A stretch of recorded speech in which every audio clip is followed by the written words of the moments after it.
Scott Hansen here from NFL Red Zone. I hope you're checking out 1 hour of 5 Yard Rush, one of the best podcasts on NFL football in the UK.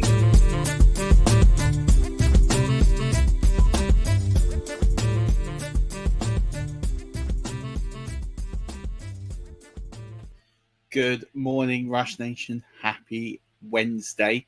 Good to talk to you all and have the opportunity to talk about something a little different today. I'm going to talk about running backs. It's a big bone of contention in terms of running backs and what the value is on them. And I think that the ADP is a little bit wonky on these players.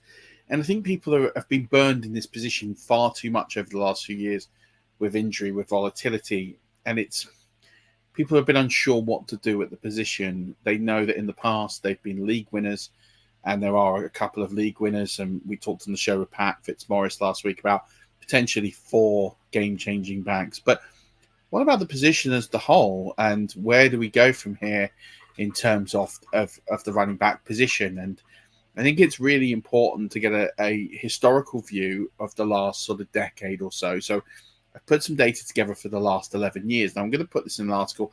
I haven't quite decided where I was going to put it. I was trying to get a guide out this year. It's just not going to happen. There's a bit too much has happened, but I've got a load of data, so I'm deciding what to do with it, and I'll put it all out. But I want to share some of this because I feel it's important to share. And so I've got here some data of the last 11 years. And in the last 11 years, we put some milestone markers in here. I want to show you the picture of the running back position in the NFL and why I think there's actually an opportunity to buy into the running back position again, and why I think there's some really good values out there. So we look at where things were in 2013.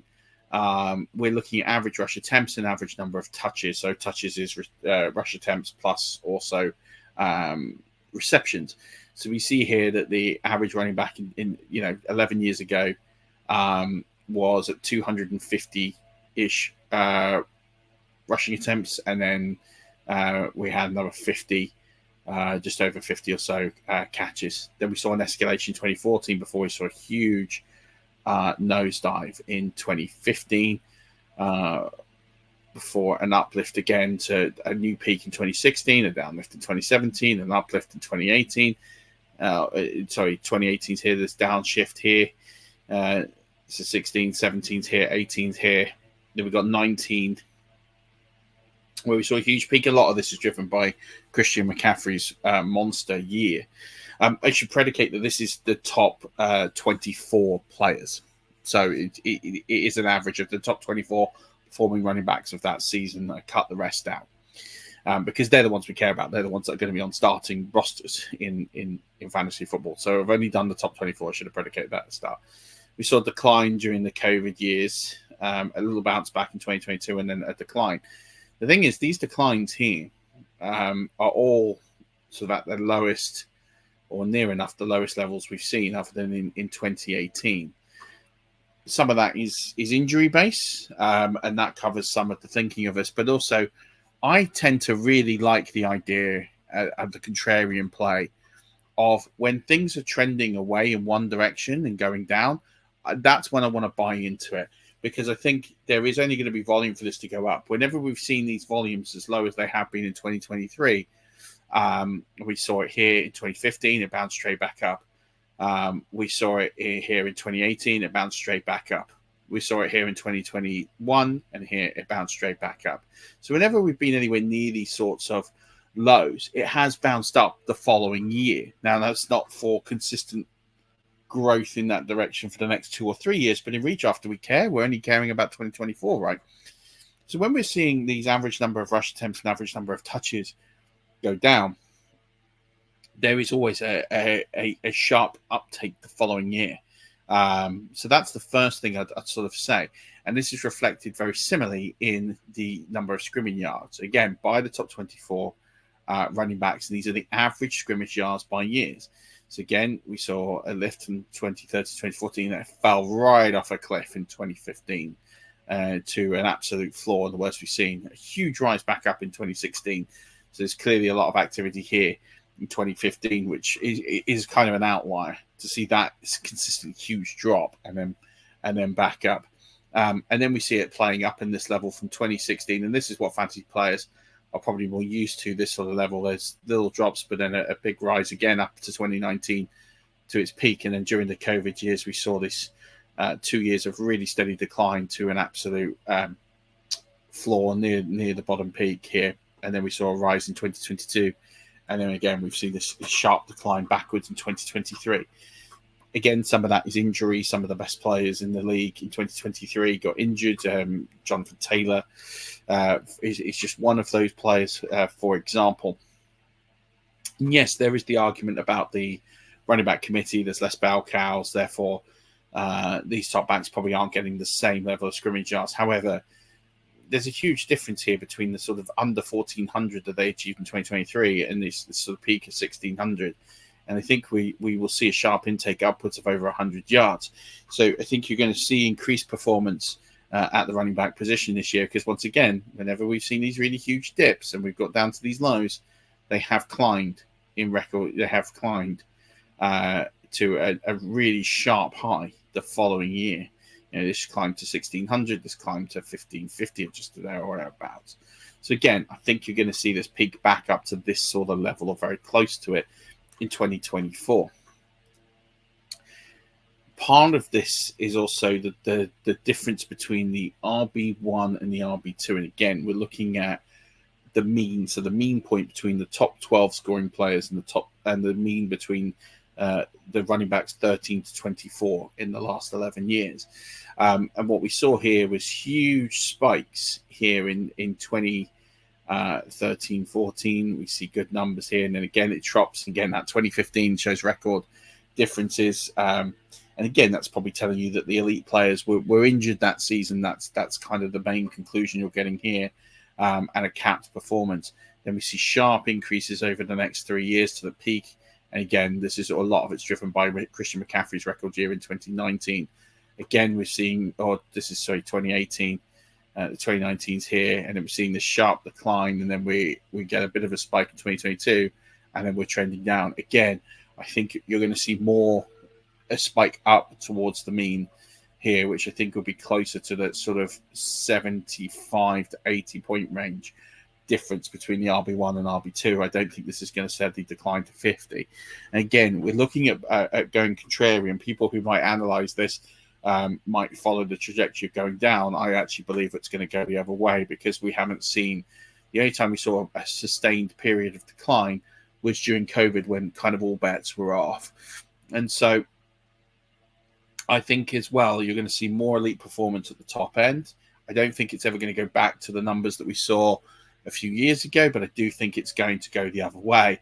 And I think there are going to be more bell cow opportunities than there were in 2023. And therefore, I think that the elite performance between RB1 and RB2 will be separated. And so what that also means, if we're thinking there's going to be a differential of 75 to 80 points, this is what I would sort of project between the RB1 and the RB2, it means the value of RB should be rising. Again, the final piece here, when we look at it here, I took some point in times of the RB1 overall, the RB6 overall, the RB12 overall, and then the RB1 mean and the RB2 mean. And we can see here what the average scoring running back one overall tends to do here in PPR over 11 years. And again, so this dip here in 2015 is not a surprise. So this huge spike here. 2019, this is Christian McCaffrey putting on a record year. We see this number is relatively consistent. It tends to hover between sort of 370 to 380 points over these years between 2016 and 2023. So, you can project with a pretty good level of certainty that your RB is going to score, or RB1 overall, if you get the right player, is going to score between 370 to 380 points. Where we're seeing some small declines here over the mean is the RB6 point. So the middle RB1 And we're seeing that here. And again, this follows the line with the RB1 mean, which is the average score of all 6 running backs versus the actual single point RB6.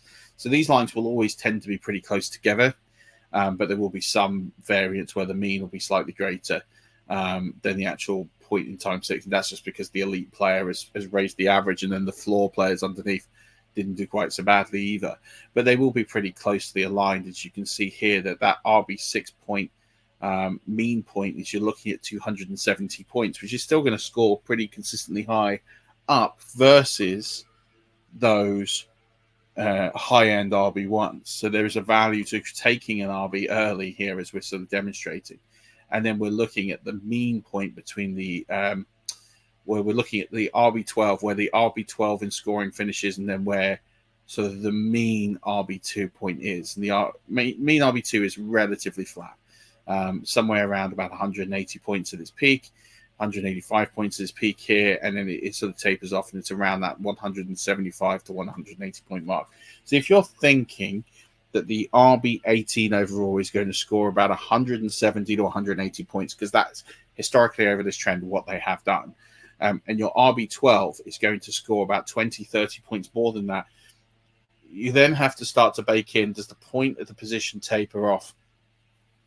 Does the RB12 and the RB18 represent enough value to wait, or do you just get a lot of guys in this range? And so what this data tells me, that getting the first 6, 7, 8 RBs is actually really, really important.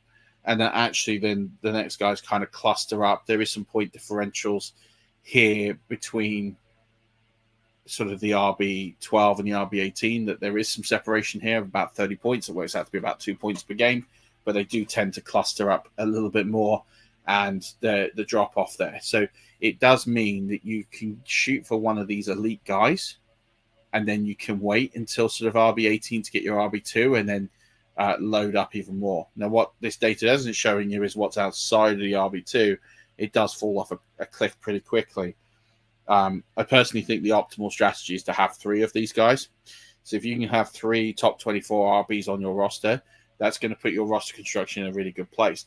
Now, typically in previous years, especially 2019, 2020, you'd have to have paid a high price to get there. This season, very, very far from it. You're actually getting them at a very, very good price in terms of ADP. And so when we look at the ADP, we can actually see that, I'm just pulling it up, we can actually see that you're not having to go too early to get these. And we did this with Pat Fitzmaurice a week ago, but we're going to keep it to PPR scoring. So I'm just pulling it up.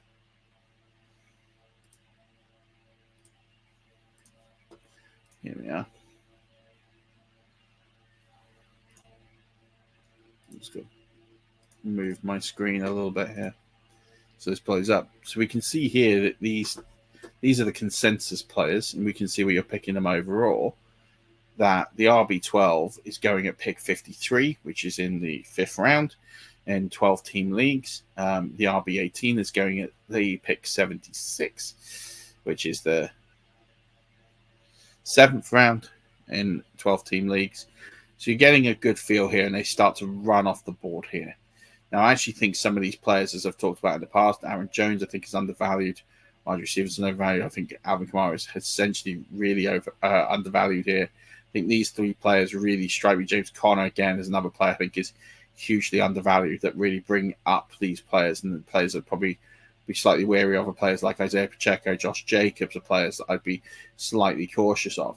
So I think really just looking at these sort of values here, Saquon Barkley is another one I think is overpriced. When I look at these sort of ranges and think, okay, you could realistically get 3 of these guys in the top 7 rounds. You can actually build a really nice roster of 1 QB if you wanted, or 1 tight end, 3 wide receivers, 3 running backs, and really load up there. And I think you can get them at good value. Whether or not that those values hold, I don't know. And that's kind of the scary thought. So I think I'd be setting my tiers and thinking about, okay, so James Conner's the last running back 3 I kind of want, and I'm quite happy to miss out on a couple of these guys. But effectively, you've got 22 players, and you want to try and think about where you get 3 of these 22. I ideally think you want to be getting one of McCaffrey, Robinson, Hall, or Taylor. I don't have Gibbs as high. We talked about this on the show with Pat Fitzmaurice. I think these are the 4 leaders in the position, but I think the next level of Achane, Gibbs, Williams, and I'd have Etienne and Henry, I think are all really good options there in that sort of second tier. And then I'd be moving Barkley back into this third tier with White and Mixon. For example, Mixon's one that's heavily rising on boards. People have really bought into what he can do. And so, you need to think about where you can try and pick up these players. Yes, you don't want to necessarily compromise on wide receiver too much, but there is a way in PPR to grab both of these to get a good solid base of 3 wide receivers, 3 running backs in the first 7 rounds and get your guys. And that's what I'd be trying to execute. And I think, for me, I'd probably take the 3rd wide receiver before I take the third running back before I take the 3rd wide receiver, because I think that sort of wide receiver 3 range is a lot more diluted as a pool. I think you've got a lot more sort of stability at that position. And so I think you can pick up a really good wide receiver 3 at a really good value. So I'd probably be tending to go a start of 2 running backs, 2 wide receivers probably makes a lot of sense. And then you probably go, you might throw a quarterback in there, or you might throw a tight end in there, and then you might go running back, wide receiver, and that might be your start. I think that's a pretty good balanced start, and I think that puts you in a good place.